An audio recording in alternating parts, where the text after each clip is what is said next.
Greetings and welcome to Grounded Perspective with Nomosa. It's been a while, but we are back.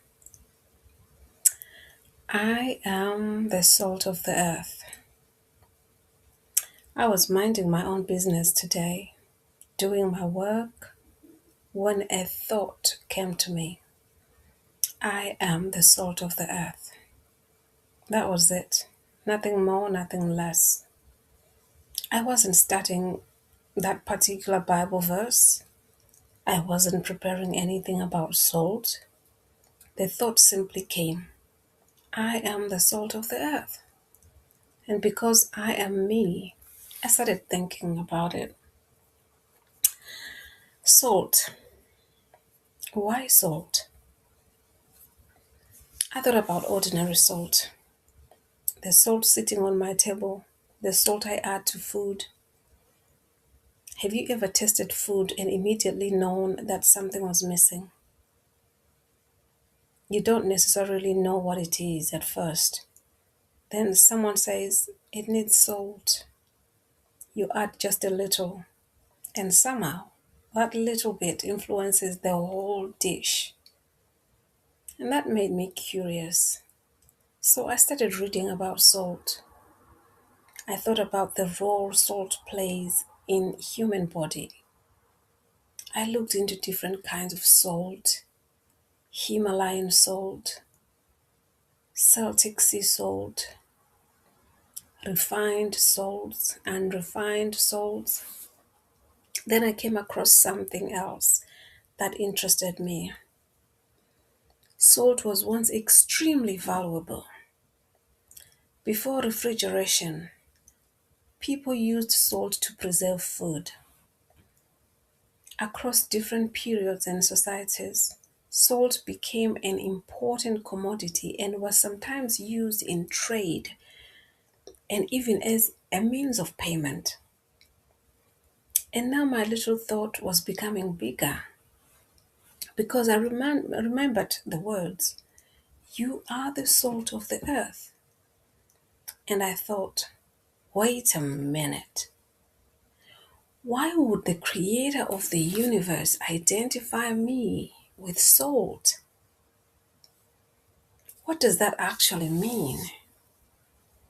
Not just as a Bible verse that I know, not just words I have read many times.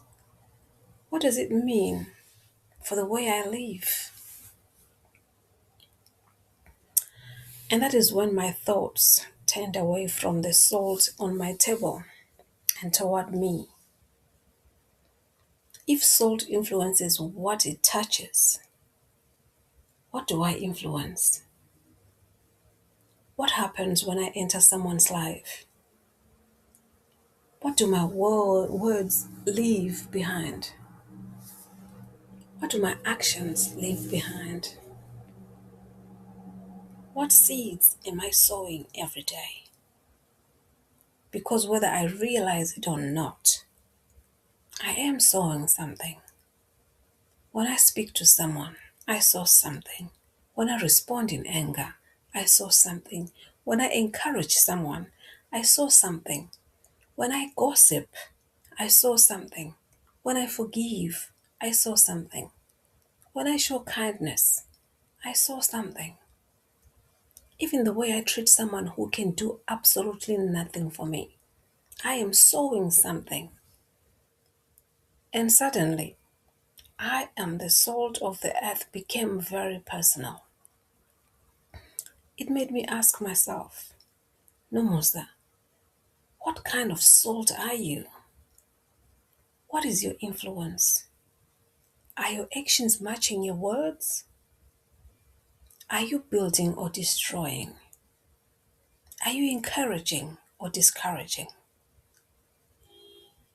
Are you loving or hating? When you leave a room, what have you left behind? Peace, hope, kindness, or something else? And then I thought about something even deeper. Salt is useful because of what it is. So, what happens if I lose the very qualities that make me salt? The scripture itself asks that question. What if the salt loses its saltiness? And that made me examine myself again. What could make me lose my soul, lose my salt, lose my salt? Bitterness, pride, unforgiveness, anger, compromise, trying too hard to become like everybody around me, allowing what has happened to me to determine what comes out of me. Because staying salt requires something from me. It requires me to keep returning to my Creator, to allow Him to examine me, to correct me, to cleanse what needs cleansing, to heal what needs healing, to remove what does not belong, to remind me who I am when life makes me forget.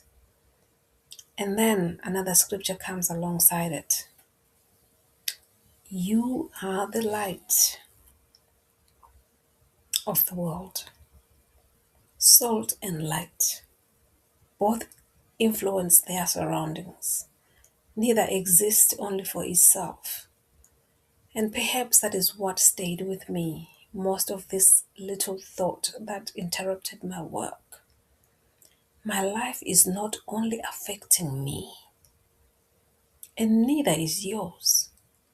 Sometimes we think influence belongs to people with platforms, people with thousands of followers, people with microphones, people whose names everybody knows.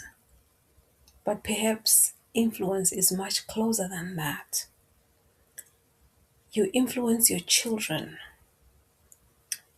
your spouse, your family, your colleagues, your neighbors, the person serving you at the shop, the stranger you encounter for 5 minutes, the person who comes to you already carrying something heavy that you know absolutely nothing about.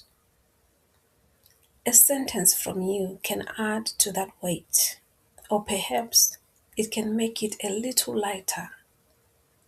And that means you matter, not because everybody knows your name, not because you have a title, not because thousands of people are watching you. You matter because your life touches other lives. Your words matter. Your actions matter.